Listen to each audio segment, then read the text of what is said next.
Y'all, it's Jaden. So today is Tuesday, December 27th, 2023. My hot chocolate over here. I just want to talk to y'all about my career right now. So I am currently a sophomore at Michigan State University and I'm heading into my second semester. I was a major in kinesiology for 3 semesters and then I recently switched to ad management, aka advertising, and that's just because the things that I want to do is more into sports and the broader side of things, if that makes sense. This video is primarily about being a woman in sports because personally, being a girl, I've learned a lot about myself during this whole year of being a student manager for the women's basketball team, and leveling up my career and so on forth with other experiences. I grew up as a tomboy just because of sports, and so it comes to me naturally. Tapping into the real world and going to a school like Michigan State University, you get these experiences where you're always going out, and that's what I've always wanted to do after I play basketball, just to really be like a sorority girl, even though I never was one and never will be. I like going out, but I've just like stopped going out because I'm putting my career first. To save myself from embarrassment and unemployment, I no longer go out. You live and you fucking learn. Representing a Division I basketball team is something that is extremely important. Reputation really matters, and the way I carry myself is just, people will fucking judge. So yeah. I'm only 19. I'm the youngest one in the room and also the only girl in the room. Networking with big names who already have it together. Can be intimidating. So it's like, how am I supposed to act? Because I'm a very friendly, outgoing person. And people can take it the wrong way since I'm too friendly. I don't want to be walked all over on, and I don't want people to not take me seriously in a room. So the balance between being true to yourself and then also being serious and putting up a no bullshit attitude, like, it takes a lot of training into putting it all in one and mixing it together. I've learned that I need to have a professional life and a personal life. So I'm still a teenage girl and I'm about to be 20. So it's like I'm still working on myself personally and I make fucking mistakes. And my professional life is a totally different thing, but both of them can mix in. So that's why I gotta be on set with my professional life and on set with my personal life. And I cannot mix the two. And then that's just what I tell people if you get to know me. So let's start with the personal life. So personally, I am a student and I make mistakes, okay?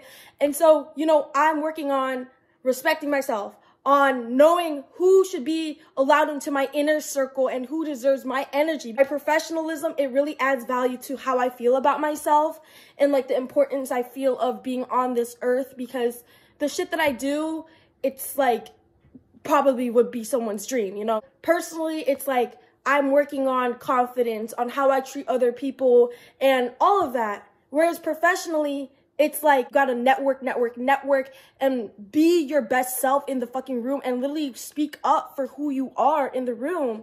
And it's like, it's intimidating because I'm always the only girl in the room. And it's like, personally, I've had bad experiences with men, but professionally, I'm here to network and make some fucking money one day. This is where I'm at in life, like managing my professional life and my personal life, because I know that it's extremely important.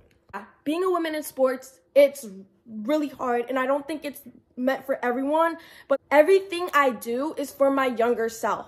Like every little step I do, there's nothing that fills my heart with joy and passion more than doing shit for my younger self, because my whole life I play basketball. My family literally loves basketball, and I feel like representing my roots and my blood and my culture is the best thing, the best way to make money, because that's just being true to myself and just I feel whole. That's why I want to stay in the basketball world in any way, shape, or form and make money off of this. Another story that I want to add on is dress code when it comes to being a girl in sports. So obviously when you're a girl, you wear crop tops, shorts, and all of that. I'm not supposed to be wearing that. And so It just makes sense. Like, it didn't make sense to me now in the beginning, but it makes sense to me now. Professionally, like, I need to wear stuff that covers me up. I love wearing stuff that makes me feel comfortable and confident. I was so sensitive when my boss was like, you cannot be wearing that. Like, take that shit down. But I'm here to fucking understand that you're correct. Like, I'm learning that he is correct. Like, my mentor is correct. And it just stinks because it's just like, y'all know I'm a girl, right? Like, dress code, that's a big thing in women in sports. You got to wear stuff that cover you up. So that's a tip for people starting, because I'm still starting too. But tip number one, like, don't wear crop tops in the professional setting. Another tip that I want to give women in sports is to just be yourself. I mean, that's gotten me into like specific rooms just because I'm very passionate about basketball, and just really be yourself, but then at the same time be professional. And you need to really work on that, because it's like you're acting. Like, you need to really think twice before you speak on how people are going to interpret things, you know. So that's tip number 2. Tip number 3 is probably to like keep on networking and to understand that you're breaking barriers. Like, there's not a lot of girls doing this, but that's what separates you from the rest. Like, that's what makes you different. That's what makes you different. And I feel like personally, like, that's attractive as like, oh, I want to be your friend. I want to hire you professionally, or even personally when it comes to dating. Like, that's a cool thing. Like, you could be a baddie professionally too. Like, yeah, it just empowers me, and I feel like my best when it comes to really being different compared to everyone else in the room, because people don't think that I know shit about basketball, but I actually have so much experience with basketball. Like, it literally was my life, and it was my identity growing up, to the point where it's like, okay, now it's still my identity, I guess, and there's nothing wrong with that, because one day I know I'll make a lot of money with this. Hopefully, I'm crossing my things, because every time I manifest stuff like this, making videos like this, it fucking happens. So yeah, like, make your account professional. If you want to post something that's kind of personal and like if it's inappropriate, like, make your account private. But I have it on like professionally at this point, because it helps and boosts my career with the opportunities that I receive.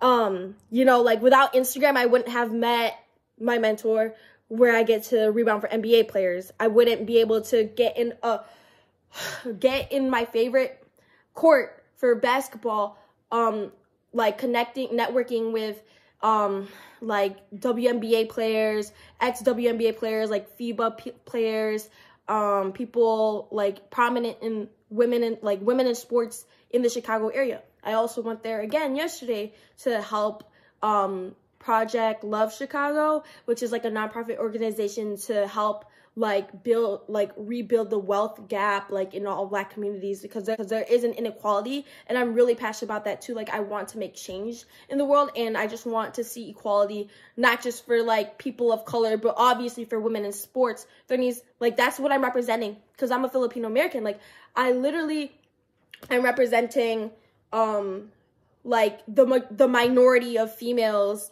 like the female minority in the sports setting, as well as the Asian minority in the sports setting as well. Like, I'm breaking 2 barriers, and it feels good. Like, I've always been the underdog growing up, so it's kind of like I'm used to it, you know, because I'm the shorter one on the court. Like, I'm used to being the underdog, so like the pressure that I get from the statistics, when it shows like there's not a lot of women in sports, there's nobody that looks like you. Like, I'm used to it already, you know, being an underdog on the court. So that's why basketball is like a life lesson. It trains me for reality. And so that's what I want, like, people to know. Like, my mindset, like, I'm still an athlete. Like, I still think that the way an athlete does, because you got to strategize what you do in your career, and like know who to network with, and to like literally like think outside the box on things. Another thing that I got to experience because of Instagram is getting to sit courtside to watch Jewell Loyd's homecoming basketball game against Chicago Sky, because she's from the Chicago suburbs and she played at Winchester Arena here in Chicago. And I got to have an invite-only meet and greet to talk to her family And, you know, like, I got to interact with her mom and network. Like, I'm working on it right now. I'm getting to, like, I'm now networking with a female sports agent. My family is, like, coaching me. Like, I'm used to it. Like, the pressure that they gave me, like, coaching in basketball, like, they're pressuring me in my career. And I'm just so thankful for them. Like, literally, like, I'm a sensitive person, and so, like, at the end of the day, like, the shit that they tell me, it's like, that's what's gonna help me because they care. But, like, it hurts, and I'm just like, oh, I'm just, like, so pissed off. But, like, I just listen, and, like, I get stressed about it. Just listen to your mentors, because they're always correct. I've just got to experience a lot of things because of Instagram. I've met so many people, like, even athletes too, like, even, like, personally, like, yeah, like, just, like, cool things. So literally, like, network. And I love social media. So yeah. Someone trying to ask for my number while I was rebounding, and I said no because I'm working, and my boss literally yelled at me and said, this isn't a Clubhouse, girl. But I was the one who denied him, you know? I was still the one being blamed because I was the only girl in the room. You know, stuff like that. I'm gonna tell your dad you're wearing crop tops on social media, and I'm like, yeah, okay, but thing is that he's correct. Like, I shouldn't be wearing that shit to be respected in sports, because I'm actually the shit to get. The other thing was when I didn't wash my hands eating a deep dish pizza, but everybody else didn't do that. But since I was the only girl, and I guess girls have to be cleaner, at least cleaner, everybody has to be clean. My boss literally was like, you need to wash your hands, girl. Literally pinpointing me only, me and me only, not even the guys who literally sweat and did the same shit I did. And someone was like, why are you wearing makeup in the gym? And I thought this person cared about me, but I get it. It's a microaggression. But I could wear makeup in the gym if I want to, because I'm here to make money. I'm a businesswoman. Like, you know, like, another tip, like, don't stop wearing makeup, lip gloss, eyelashes, heels. Like, do stuff that makes you feel comfortable within your own self, but, like, don't wear inappropriate clothes, if that made sense. Like me, like, you could wear sporty things and everything. Like, that's what my dad taught me. But then, like, still wear makeup and do your hair. But, like, just don't be showing all of that, you know? Simple. Stay simple.